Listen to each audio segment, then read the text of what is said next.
ଦାନ ଦେଉଛନ୍ତି କି ସାବଧାନ ହୋଇଯାଆନ୍ତୁ। ଆମକୁ ଦାନ ଦେବା ଆଗରୁ ଦାନର ମାନେ କ'ଣ ବୁଝିବାର ଅଛି। କୁହାଯାଏ ଦାନ ଦେବା ଦ୍ୱାରା ବହୁ ପୁଣ୍ୟ ମିଳେ ଏବଂ ଆଶୀର୍ବାଦ ମଧ୍ୟ ମିଳିଥାଏ। ଦାନ ଦେବା ଦ୍ୱାରା ଆତ୍ମସନ୍ତୋଷ ମଧ୍ୟ ଲାଭ ହୁଏ।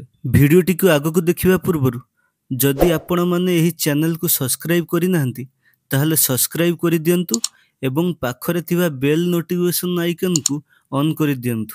ଯେତେବେଳେ ଏହି ଚ୍ୟାନେଲରେ ନୂଆ ନୂଆ ଭିଡ଼ିଓ ଅପଲୋଡ଼ ହେବ ଆପଣଙ୍କୁ ନୋଟିଫିକେସନ୍ ମିଳିଯିବ। ଚାଲନ୍ତୁ ଜାଣିବା ଦାନ ବିଷୟରେ।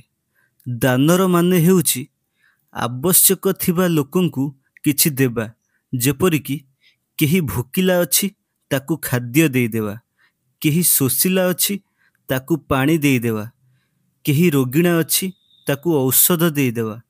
ଦାନ ଦେବା ସମୟରେ ତିନୋଟି କଥାକୁ ଧ୍ୟାନ ଦେବା ଜରୁରୀ। କାଳେ କିଏ ଭୋକିଲା ଅଛି, କିଏ ଥଣ୍ଡାରେ କମ୍ପୁଛି, ଆଉ କିଏ ରୋଗିଣା ଅଛି।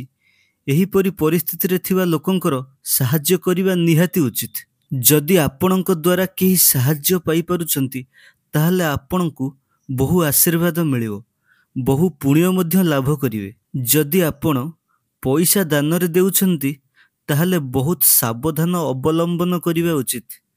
ଦାନରେ ଦେଇଥିବା ପଇସା ଯେପରି କିଛି ଖରାପ କାର୍ଯ୍ୟରେ ନ ଲାଗୁ। ଆପଣ କାହାକୁ ପଇସା ଦେବା ପୂର୍ବରୁ ଆପଣ ଭାବି ରଖିବା ଉଚିତ କି ସେହି ପଇସା ଆପଣଙ୍କର ଭଲ କାମରେ ଲାଗୁ। ତ ସେହି ବ୍ୟକ୍ତିଙ୍କୁ ପଇସା ଦାନ କରନ୍ତୁ ଯାହାର ପଇସାର ଆବଶ୍ୟକତା ଅଛି ଆଉ ସେହି ପଇସାକୁ ସେ ଭଲ କାର୍ଯ୍ୟରେ ଲଗେଇ ପାରିବ।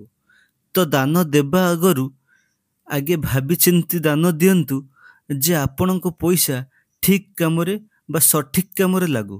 ଯଦି କେହି ବ୍ୟକ୍ତି ଆପଣଙ୍କୁ ମିଛ ସତ କହି ଦାନ ମାଗୁଛନ୍ତି ତାହେଲେ ଆପଣ ମନେ ରଖିବା ଉଚିତ। ତ ସେହି ବ୍ୟକ୍ତି ବିଷୟରେ ଜାଣି ରଖନ୍ତୁ ଏବଂ ତାକୁ ସଠିକ୍ ଶିକ୍ଷା ଦିଅନ୍ତୁ। ତ ସେ ଆପଣଙ୍କ କଥା ଅନୁସାରେ ହୁଏତ ବଦଳି ଯାଇପାରେ, ହୁଏତ ଆପଣଙ୍କ ଶିକ୍ଷା ତା ଜୀବନରେ ପରିବର୍ତ୍ତନ ଆଣିପାରେ। ଦାନ ହେଉଛି ଏକ ଏପରି ଶବ୍ଦ ଯାହା ଆପଣଙ୍କୁ ବହୁ ପୁଣ୍ୟ ଏବଂ ଆଶୀର୍ବାଦ ପ୍ରାପ୍ତ କରାଇ ପାରିବ। ଯଦି ଆପଣ ଦାନ ଦେଉଛନ୍ତି ତାହେଲେ ସାବଧାନ ହୋଇଯାଆନ୍ତୁ। ସାବଧାନ ଅବଲମ୍ବନ କରି ଦାନ ଦିଅନ୍ତୁ, ଯେମିତି ଆପଣଙ୍କ ଦାନ କାହାର ସଠିକ୍ କାମରେ ଲାଗିପାରିବ ଆଉ ଯେଉଁ ଦାନ ଦ୍ୱାରା ଆପଣ ମଧ୍ୟ ଆଶୀର୍ବାଦ ପାଇପାରିବେ। ଯଦି ଆପଣମାନଙ୍କୁ ଆମର ଏହି ଭିଡ଼ିଓଟି ଭଲ ଲାଗିଛି ତାହେଲେ ପ୍ଲିଜ୍ ଲାଇକ୍ ଆଉ ସବସ୍କ୍ରାଇବ୍ କରିଦିଅନ୍ତୁ ଆଉ ବହୁ ମାତ୍ରାରେ ଏହି ଭିଡ଼ିଓଟିକୁ ଅନ୍ୟମାନଙ୍କ ପାଖକୁ ସେୟାର କରନ୍ତୁ, ଯାହାଦ୍ୱାରା ଏହି ଦାନ ବିଷୟରେ ସେମାନେ କିଛି ଶିକ୍ଷା ପାଇପାରିବେ। ଧନ୍ୟବାଦ।